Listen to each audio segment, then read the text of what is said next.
시청자 여러분 안녕하십니까? 헬로티비 뉴스입니다. 2020년이 저물고 있습니다. 올 한 해 어떻게 보내셨냐는 인사가 무색하리만큼 모두에게 참 어려운 해였죠.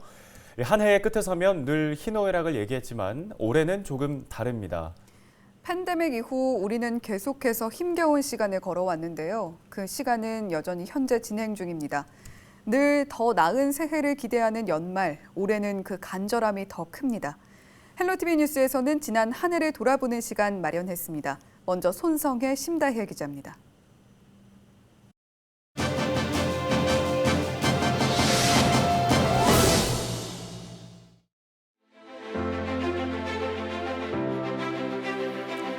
올 한 해를 대표하는 다양한 키워드들 살펴보겠습니다. 이렇게 보니까 1년 동안 참 많은 일들이 있었죠? 네, 그렇습니다. 이렇게 한 곳에 모아보니까 정말 올 한 해가 순식간에 지나간 것 같다 이런 생각이 드는데요. 이 키워드들 중에서 헬로티비 뉴스가 꼽은 첫 번째 키워드는 코로나19입니다.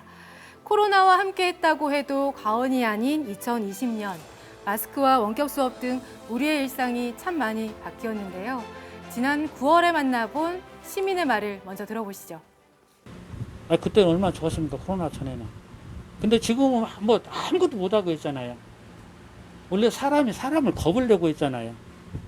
네, 코로나 전에는 얼마나 좋았습니까? 라는 말이 정말 가슴에 와닿는데요.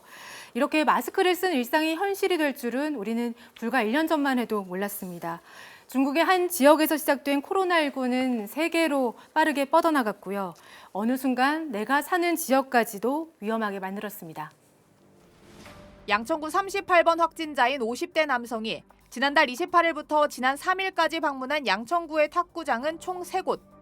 같은 기간 탁구장을 방문했거나 가족과 지인 등 확진자와 접촉한 인원 중 8일 오전까지 21명의 확진자가 나왔습니다.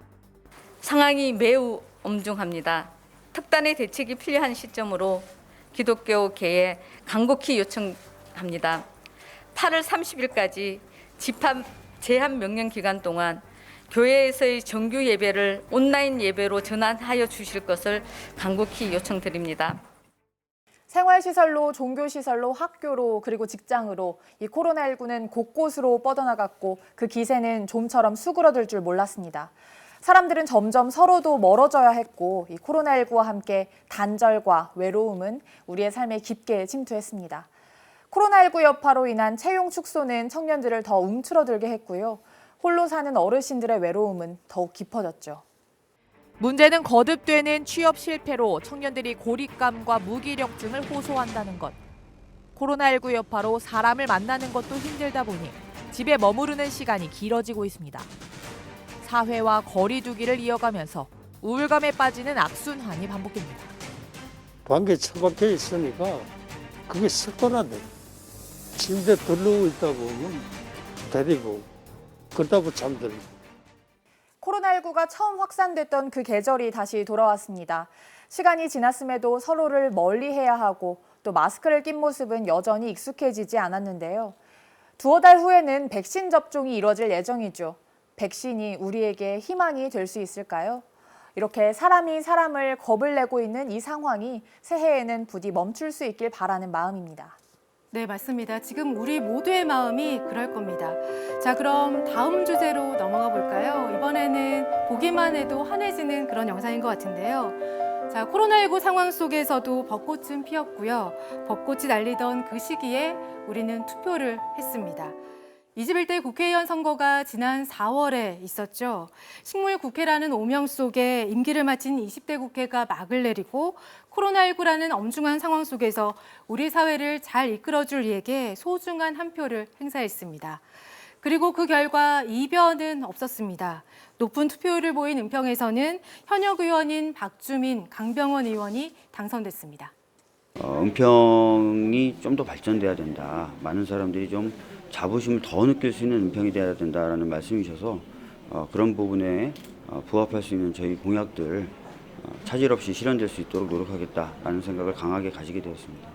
재선 의원이 되어서 은평과 대한민국의 발전을 위해서 은평의 각종 현안 그리고 국회에서는 일하는 국회를 만드는데 최선을 다하겠다. 초심을 잃지 않고 최선을 다하겠다. 이런 말씀을 드리고 싶습니다. 양천구에서도 두 성 모두 더불어민주당이 가져갔습니다. 황희 의원이 재선에 성공했고 양천을 이용선 의원도 3수 끝에 당선됐죠. 네, 아주 대한민국도 그렇고 양천구도 그렇고 앞으로 해결해야 되고 마무리해야 될 일이 매우 많습니다. 양천 지역의 지역 발전을 위한 여러 가지 현안들 이걸 해결해서 우리 주민들이 더 편리하고 더 살기 좋은 도시로 만들어야 되고요. 선거운동 과정에서 말씀했다시피 말이 아니라 실천으로 우리 양천을의 획기적 변화, 큰 도약을 실천적으로 만들어내는 것을 약속드리겠습니다. 보여드리겠습니다. 감사합니다. 선거가 있을 때마다 우리는 늘 새로운 사회, 더 나은 미래를 꿈꿉니다. 당선인들이 했던 약속 기억하고 계신가요? 외신이 전했던 우리나라 한 유권자의 말입니다. 난세 속에서도 투표는 진행됐으니 이제 약속이 실천되는지 지켜볼 일은 우리의 몫입니다. 불발, 난항, 파행, 꼴찌. 이 부정적인 단어들의 교집합은 어디일까요? 바로 안타깝게도 우리 지역의 구의회입니다. 후반기 의장당 구성에서 은평구와 양천구가 서울시 25개 자치구 중 나란히 꼴찌를 차지했습니다. 의회는 회기만 연장한 채 헛돌기를 반복하거나 멈춰있기 일쑤였습니다. 싹쓸이를 해도 정도껏 해야 합니다. 지방의회는 제대로 역량을 갖추고 역할을 다함으로써 균형을 유지해야 합니다. 이렇게 되기까지 더불어민주당의 그런 형태나 이런 모든 부분들이 저희들은 인정할 수 없는 거죠. 그래서 이번에 원구성에 대해서는 철저하게 인정할 수 없다고 저는 단언을 하고 그 문제에 있어서는 분명한 책임을 져야 한다는 생각이 들고. 여기에 더 나아가 양천구의회는 코로나19 확산 상황에서 국내 연수를 다녀왔고 또 야당 의원들은 의회 등원을 반년째 하지 않고 있습니다. 이렇게 행정기관의 감시와 민생은 뒤로하고 자리 싸움에 몰두한 구의회 행태, 이제 그만 볼 수는 없을까요? 네, 다음 주제로 넘어가 보겠습니다. 오래된 아파트가 밀집된 목동 지역의 공통 관심사 중에 하나는 재건축이죠. 올해 6월 목동 6단지 아파트의 안전진단 적정성 심사 통과는 재건축 훈풍을 불게 했습니다. 하지만 6.17 부동산 대책으로 인해 재건축 요건은 더 강화되었고요. 9단지는 최종 안전진단에서 고배를 마셨습니다. 새로운 집에 대한 바람은 재건축에서 재개발로 이어졌습니다.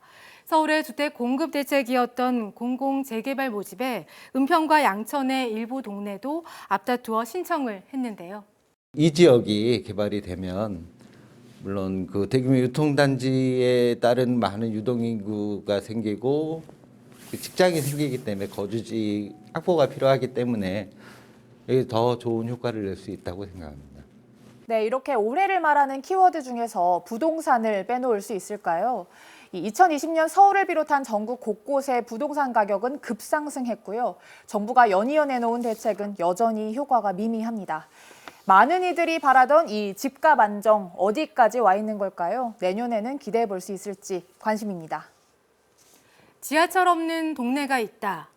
안 그래도 힘든 출퇴근길을 더 고단하게 만드는 건 아마도 대중교통일 겁니다. 하지만 이 대중교통마저 잘 갖춰져 있지 않다면 어떨까요? 양천구 신월동은 대표적인 대중교통 취약 지역이죠.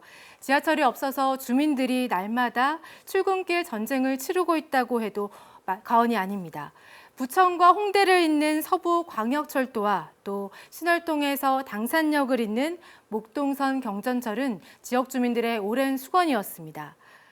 그리고 희미했던 그 바람은 이제 조금 실현 가능성을 엿볼 수 있게 됐습니다.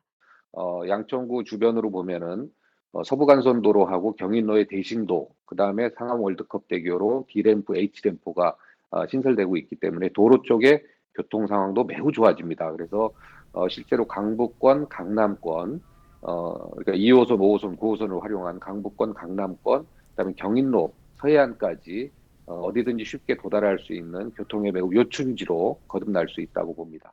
지역 주민들의 기대가 큰 만큼 실제 착공까지 원만히 이루어지길 기대해 봅니다. 네, 올 여름 유독 장마가 길었죠. 다행히 우리 지역에서 인명피해는 없었지만 하천변과 교통을 통제해 주민 불편이 컸는데요. 이 안양천과 불광천은 평소보다 2배 이상 수위가 올랐고요. 이 체육공원과 같은 하천변 시설물이 물에 잠겼습니다. 그리고 또 수색역에서는 지하보도가 하수 역류로 일시 통제되기도 했습니다.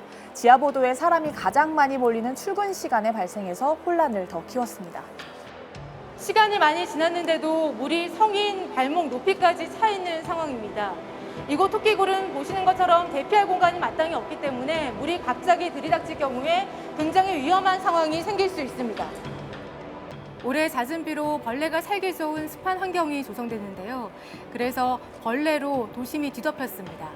지금 화면에 나오는 이 나뭇가지처럼 생긴 곤충 기억하시죠? 네, 대벌레잖아요. 저희 은평구 봉산에 때로 나타나서 정말 지역 주민들에게 큰 혐오감을 줬던 기억이 납니다. 네, 맞습니다.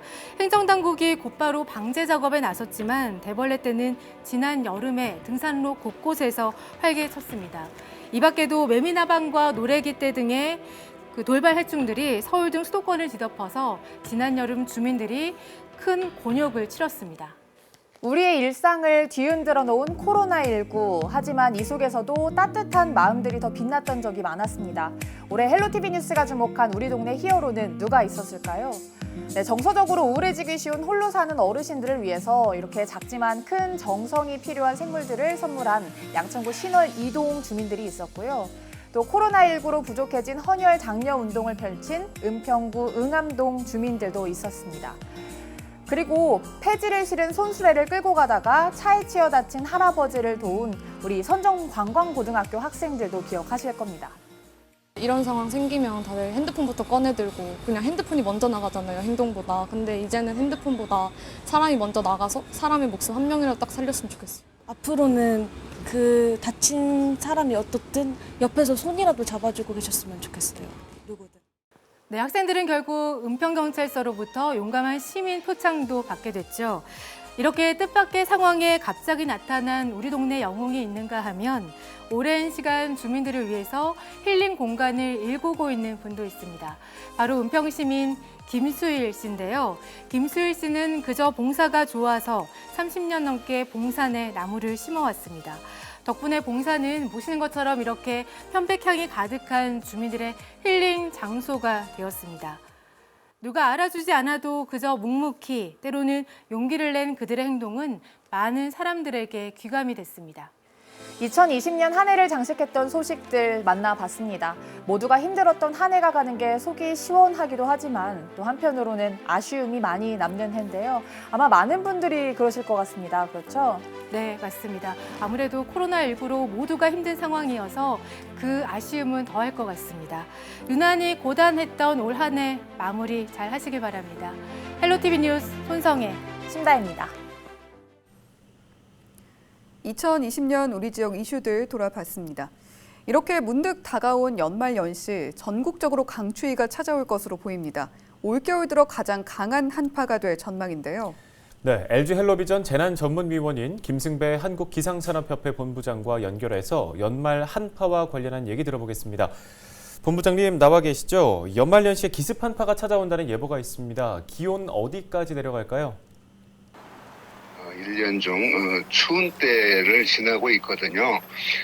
요 지난 며칠 동안 이례적으로 봄처럼 포근한 날씨를 보이는 게 좀 이상적인 날씨였고요. 지금 기온 떨어지는 건 이제 정상적인 그런 한겨울 추위가 다시 나타날 것으로 전망이 됩니다. 네, 영하 11도까지 떨어지는 강한 추위가 예상된다 이렇게 말씀을 해주셨는데 그렇다면 이번 추위 언제까지 이어질 것으로 예상하고 계십니까? 이번 추위는 그 다음 새해 초까지도 이어질 것으로 보입니다. 그러니까 1월 6일, 7일, 8일 아침 최저기온이 서울에서 영하 11도까지 떨어지겠습니다. 이번 추위의 가장 그 기온이 낮은 시점은 31일 정도가 될 것으로 보여서 서울 아침 영하 12도까지 떨어지는 그런 강한 추위가 나타나겠고요. 강원도 산간 쪽은 영하 20도, 또 경기도 북부 쪽은 영하 15도까지 떨어지는 그런 강한 추위가 예상이 됩니다. 네, 사실 요 며칠 조금 따뜻했는데 이렇게 갑작스럽게 강한 한파가 찾아온 이유는 뭐라고 봐야 할까요? 북극에서 찬 공기가 이번에 그 시베리아 쪽을 거쳐서 우리나라, 중국, 일본, 한국 쪽으로 확장해 내려왔기 때문입니다. 그러니까 북쪽에서 강한 한기 세력이 우리 남쪽으로 치우쳐서 내려왔기 때문에 이번 추위가 나타난 것 같습니다. 예, 일단 새해 초까지는 추위가 이어질 텐데 이렇게 강추위가 이어질 경우에 건강이나 시설물 관리에도 각별한 유의가 필요한데요. 특별히 주의할 점은 어떤 게 있을까요? 공기는 차갑고 바닷물은 따뜻하기 때문에 그 온도 차이로 눈구름이 만들어집니다. 그래서 30, 31일, 1일 사이, 이 3일간 사이에 호남과 충청도 서해안 지방, 또 제주도, 울릉도에는 울릉도는 많은 곳은 50cm가 넘는 많은 눈이 내릴 것으로 보이고요. 서해안과 제주도 지방에서는 많은 곳은 30cm가 넘는 폭설이 예상이 되는, 이게 이번 그 연말 연시 기상 특징일 것으로 보입니다. 네, 잘 알겠습니다. 전국 곳곳에 폭설이 예상되는 만큼 기상 변화를 예의주시해야겠습니다. 오늘 도움 말씀 고맙습니다.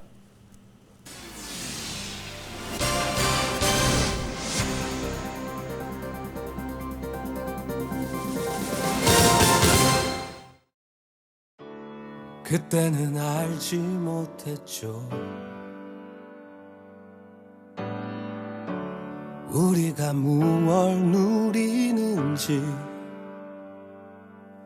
거리를 걷고 친구를 만나고 손을 잡고 껴안아주던 것, 우리에게 너무 당연한 것들.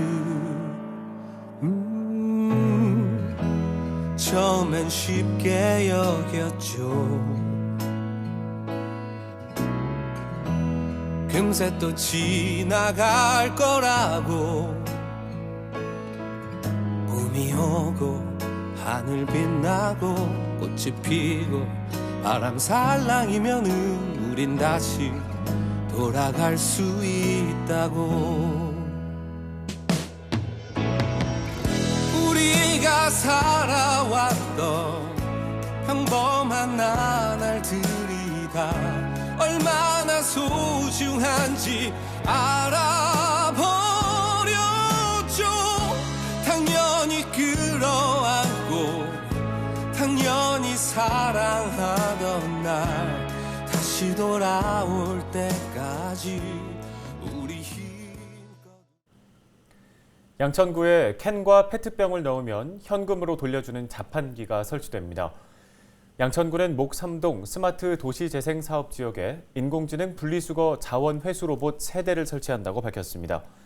로봇은 캔과 페트병을 인지하는 기능을 가지고 있어 캔과 페트병을 분류하고 이 외의 투입 물질은 걸러낼 수 있는데요. 구는 목3동 주민센터에 로봇 2대, 깨비시장 고객지원센터에 1대를 설치해 내년 2월부터 본격적으로 운영할 예정입니다.